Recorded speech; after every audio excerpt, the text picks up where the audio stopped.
గుద్దేస్తుందట. అలా ఉంది చైనా పరిస్థితి.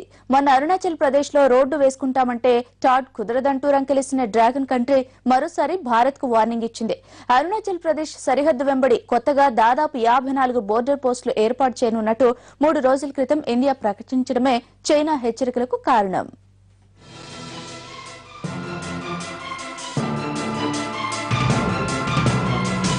అరుణాచల్ ప్రదేశ్ లో కొత్తగా 54 బోర్డర్ పోస్టులు ఏర్పాటు చేస్తామంటూ భారత్ ప్రకటించేసరికి మళ్లీ ఇంతెత్తున లేచింది చైనా.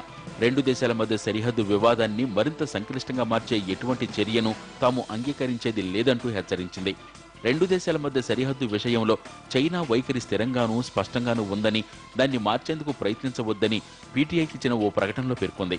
సరిహద్దు సమస్యకు స్నేహపూర్వక వాతావరణంలో పరిష్కారం కనుగొనేందుకు కట్టుబడి ఉన్నామని, అలాగే శాంతిని నెలకొల్పడానికి కలిసి పనిచేసేందుకు సిద్ధంగా ఉన్నట్టు తెలిపింది.